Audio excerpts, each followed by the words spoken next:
दोस्तों, हम लोगों ने पिछली कक्षा में पहाड़ी चित्रकला के अंतर्गत कुल्लू शैली पे बहुत ही बेहतरीन अध्ययन किया। चूंकि कुल्लू शैली के बारे में हमने बड़ा शॉर्ट में पढ़ा था, क्योंकि ज़्यादा है भी नहीं कुल्लू शैली के बारे में, आप जानते हैं।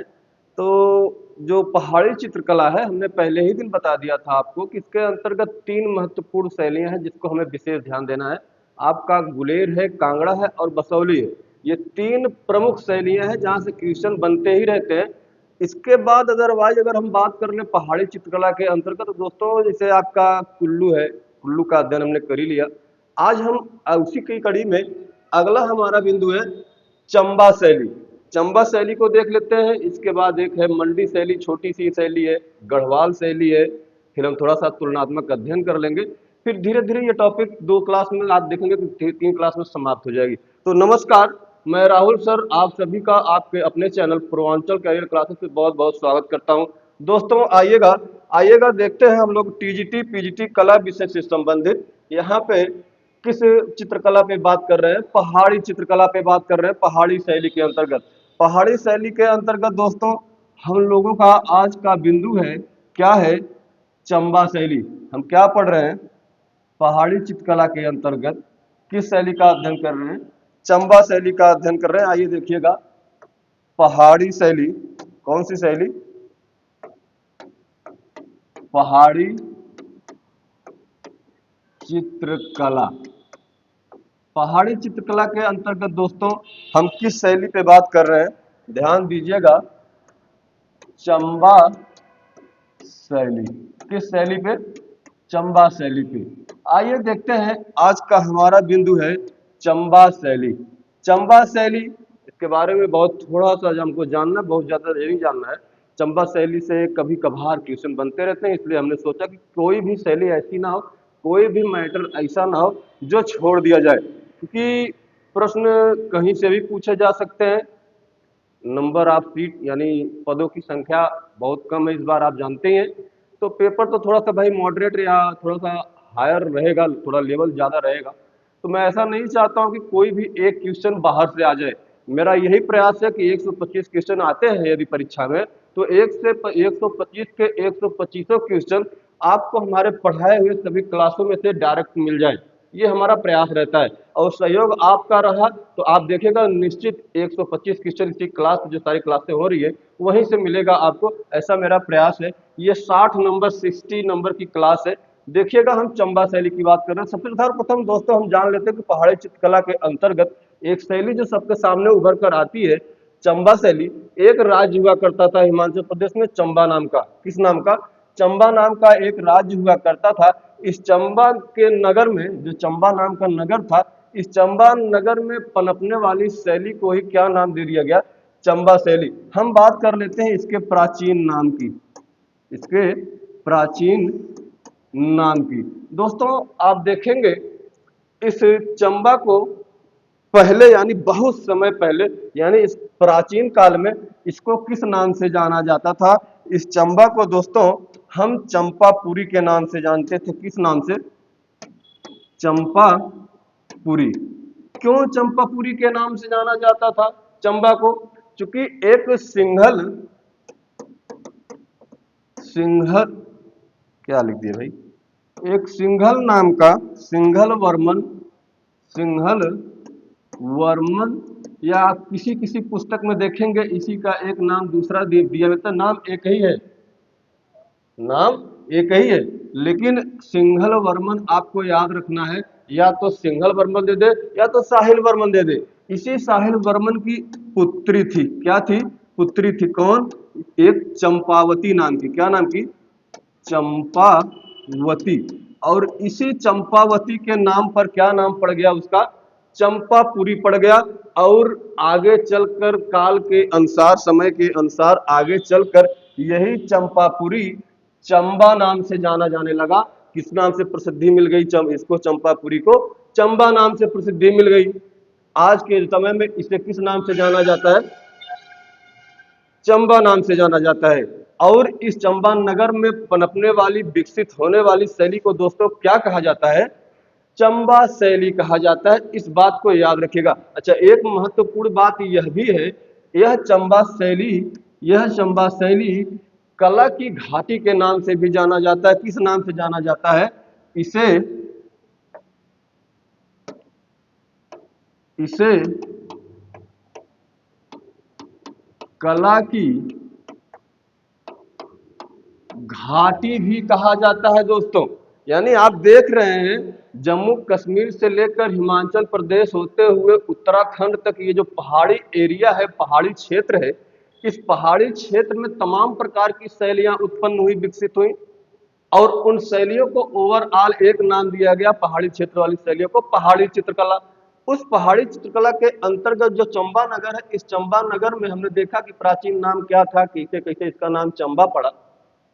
इसे कला की घाटी भी कहा जाता है। एक नंबर का क्वेश्चन यहाँ से सीधा सीधा एक क्वेश्चन पूछ लिया जाता है कि एक नंबर का नहीं, एक क्वेश्चन पूछ लिया जाता है यहाँ से सीधा सीधा कि चंबा जो है मतलब क्या है कि कला की घाटी किस शैली को कहा जाता है। क्वेश्चन सीधा हिट करेगा कि निम्नलिखित में से कला की घाटी कहते हैं। आपको 4 ऑप्शन दे देगा, उसमें से एक नाम दे देगा चंबा शैली का।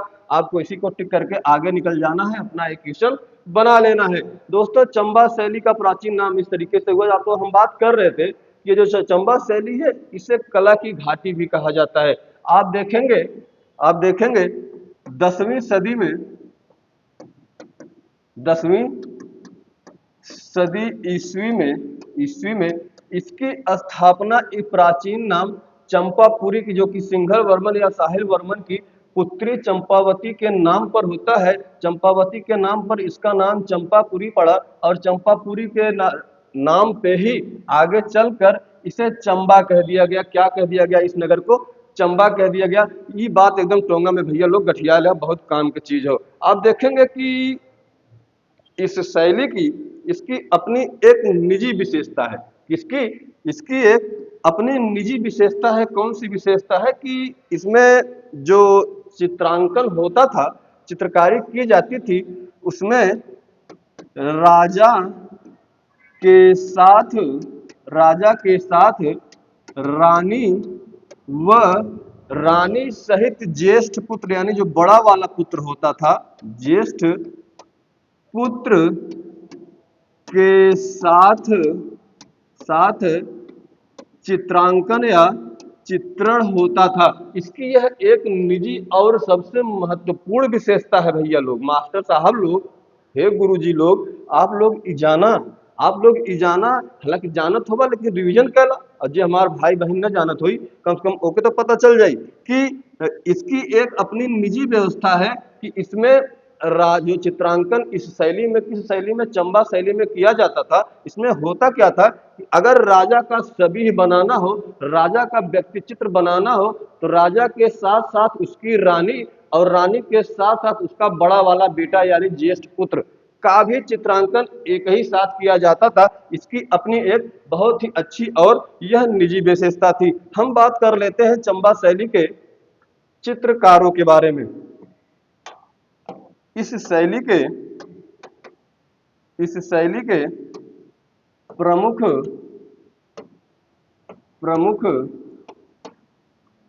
चित्रकार किस शैली के? यही चंबा शैली के। चंबा शैली के अगर हम प्रमुख चित्रकारों के बारे में बात कर ले तो महत्वपूर्ण दृष्टि से केवल आपको 2 नाम जानना है। एक लहरू या लहरू भी इसे कहा जाता है किसी किसी पुस्तक में, लहरू। और एक दूसरा नाम निक्का मिलता है। क्या? निक्का या निक्कू। ये 2 नाम याद रखिएगा।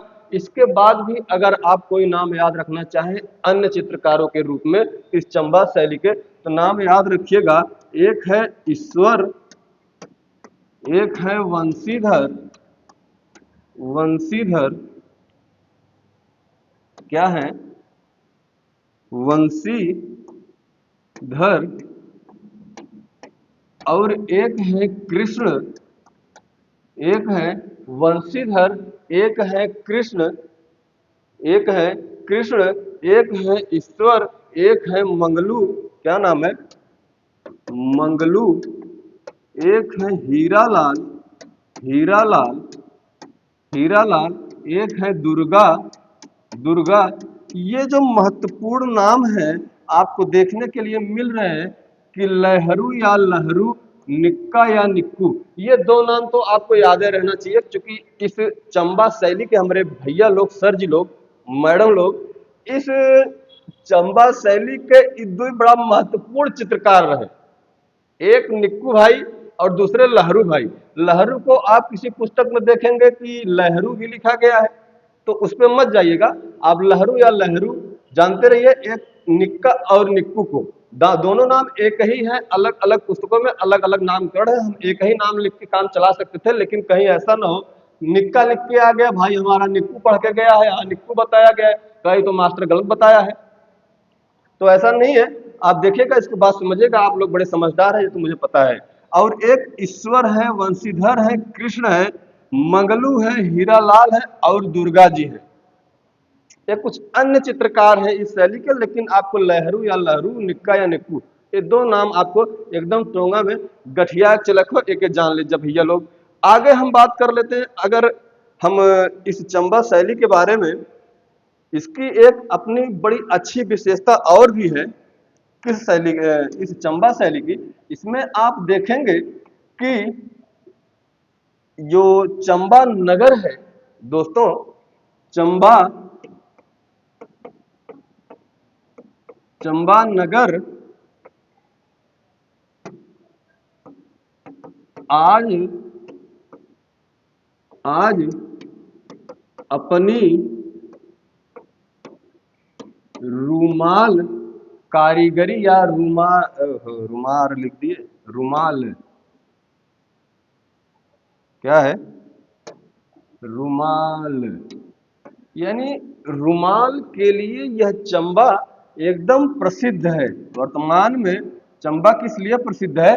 रुमाल के लिए, रुमाल के निर्माण के लिए। चूंकि जो कसीदाकारी होता है यहाँ चंबा में, रुमाल पर एक कढ़ाई डिजाइनिंग नहीं आप जानते हैं, उसी के लिए आज ये चंबा एकदम प्रसिद्ध है। कभी कभी ये पूछ लिया जाता है कि चंबा की प्रसिद्धि निम्नलिखित में से किस लिए है, तो रुमाल के लिए है। किस लिए है दोस्तों? यही रुमाल जो आपका कसीदा कार्य होता था, कढ़ाई होता था रुमाल पे, उसी के लिए आज यह चंबा एकदम प्रसिद्ध है। यह बात को एकदम टोंगा में गठिया ले जा।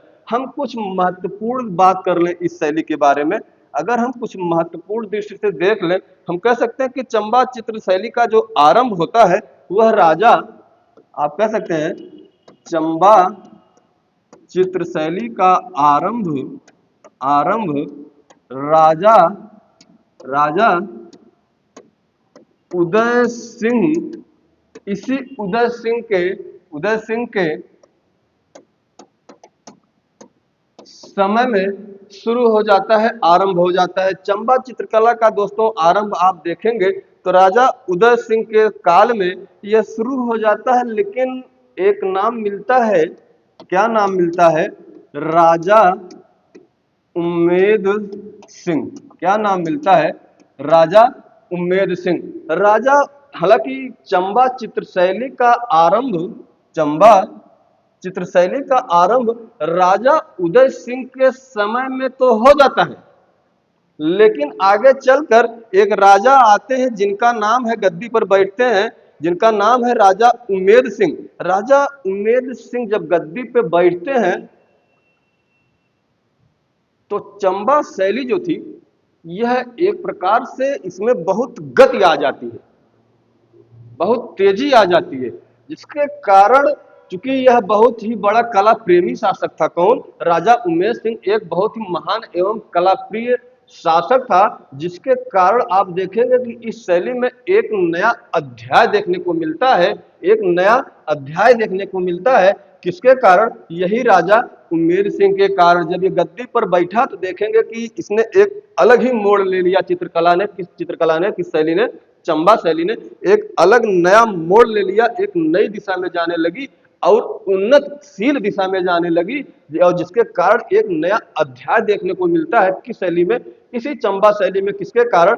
राजा उम्मेद सिंह के कारण। यही राजा उम्मेद सिंह आप देखेंगे कि 1755 ईस्वी में एक रंगमहल बनवाने का काम करता है यही चंबा में। कब? 1755 ईस्वी में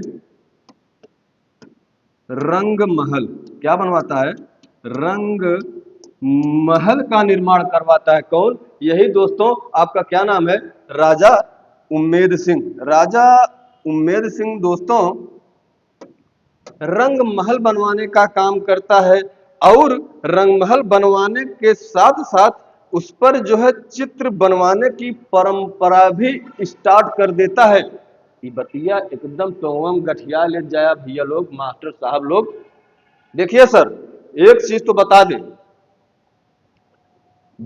निःशुल्क क्लास चलती है और वो भी बड़ी बेहतरीन क्लास।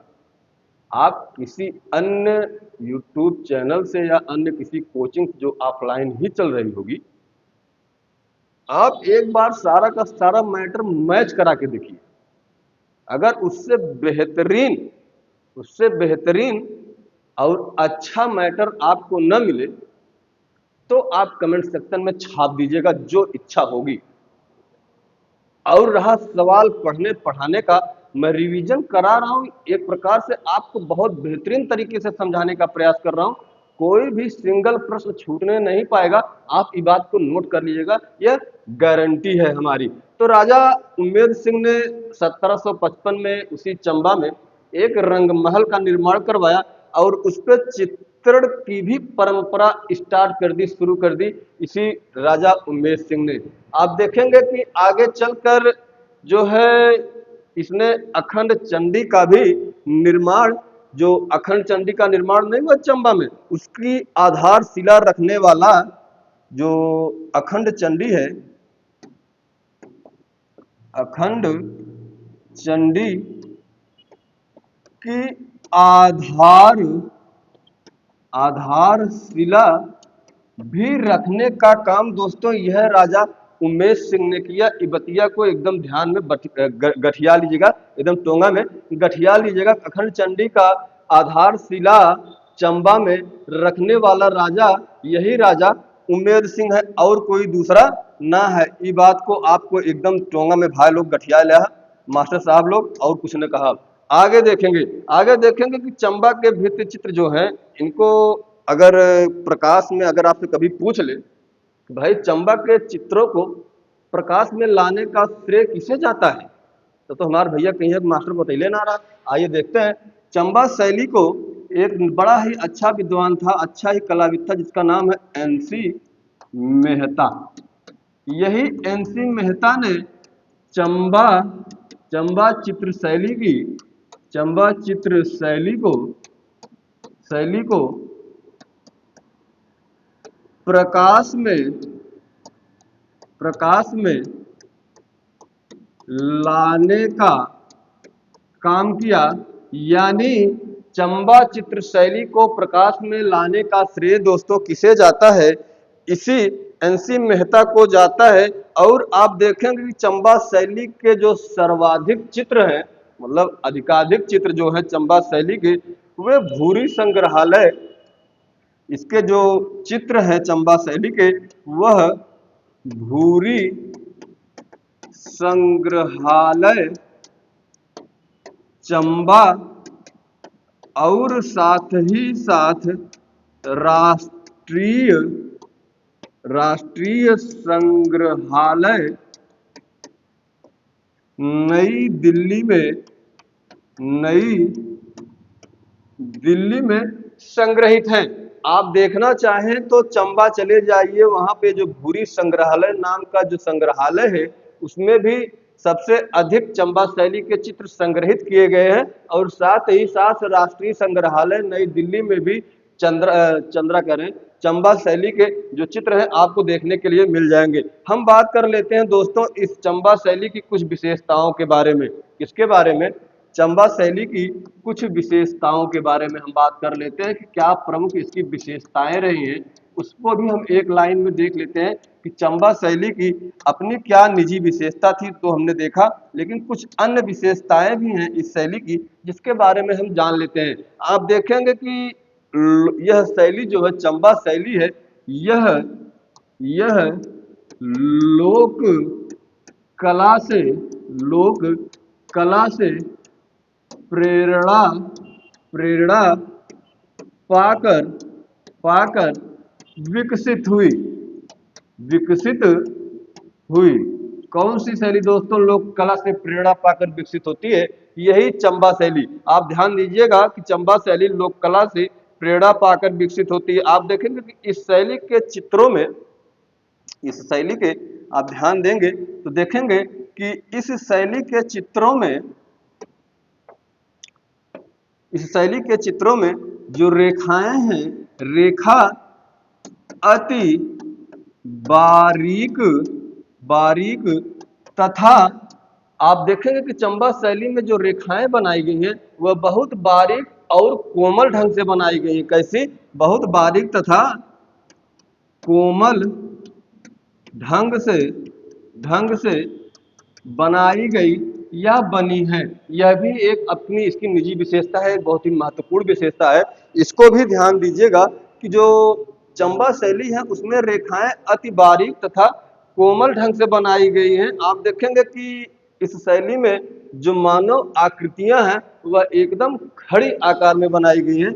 इसमें मानव आकृतियां किस शैली में दोस्तों? भैया मास्टर साहब लोग, मैडम लोग, किस शैली की बात कर रहे हैं हम? इस चंबा शैली में। इसमें मानव आकृतियां एकदम खड़ी ढंग से या रूप से बनाई या बनी हुई है। किसमें? इसी चंबा शैली में जो मानव आकृतियां हैं आप देखेंगे कि प्रायः मानव आकृतियों को देखेंगे आप प्रायः खड़ी बनी है। किसमें? इस किसकी विशेषता है? इस चंबा शैली की। अगर हम दोस्तों इसके प्रमुख विषय की बात कर लें, किस शैली की? इस चंबा शैली की। अगर हम प्रमुख विषय की बात कर लें, प्रमुख विषय की बात कर लें तो प्रमुख विषय में दोस्तों आपके वही हैं जो अभी तक चले आए हैं। रामायण, महाभारत, भागवत पुराण, क्या? भागवत पुराण, क्या? भागवत पुराण, दुर्गा सप्तशती, क्या? दुर्गा सप्तशती, दुर्गा सप्तशती के साथ साथ आप देखेंगे कि इसके प्रमुख विषयों के अंतर्गत जो भागवत पुराण है, रामायण है इत्यादि, ये जो सारी बातें हम आपके सामने लिखे हैं कि रामायण, महाभारत, भागवत पुराण और दुर्गा सप्तशती, ये इसके प्रमुख विषय रहे हैं मास्टर साहब लोग, सर जी लोग, मैडम लोग। के इस चंबा शैली के एक लाइन और जानत रहा एक बारे में। प्रमुख चित्र, एक चित्र केवल जानते रहिएगा आप लोग। प्रमुख चित्र एक बहुत ही सुंदर, बहुत ही लाजवाब, बहुत ही बेहतरीन चित्र है जिसका नाम है पनिहारिन, जिसका नाम है पनिहारिन। ये जो चित्र है एक चित्र है, एक लाला भैया मास्टर साहब लोग हाथ जोड़ के विनतियों के याद कर लिया। एकरे बारे में, चंबा शैली के बारे में ऐसे ज्यादा कुछ क्यों बतेबे ना करी। आप लोग चेक कर लिया, बहुत चैनल हैं, बहुत यूट्यूब पे पढ़ाने वाला है मास्टर साहब लोग, बहुत अच्छे अच्छे टीचर भी हैं, हालांकि जिनसे हमने भी पढ़ा है वो भी इतनी सारी बात नहीं बताएं। इसमें हम दो चीज जो है, क्योंकि अपडेट तो जरूरी है दोस्तों, कुछ नया पुराना होता रहता है, उसमें कुछ अपडेट, कुछ चीजें जो इंपॉर्टेंट हो छोड़नी नहीं चाहिए। हमने ऐसा नहीं किया है। तो दोस्तों आज के लिए इतना ही। चंबा शैली इतना आपके लिए सफिशियंट, मतलब पर्याप्त है। तब तक के लिए दोस्तों हम आपसे यही कहेंगे कि आप पढ़ते रहिए, व्यस्त रहिए, मस्त रहिए, पढ़ाई का आनंद लेते रहिए। परीक्षा आपकी आज नहीं तो कल होनी ही होनी है। दोस्तों बहुत बहुत धन्यवाद, नमस्कार।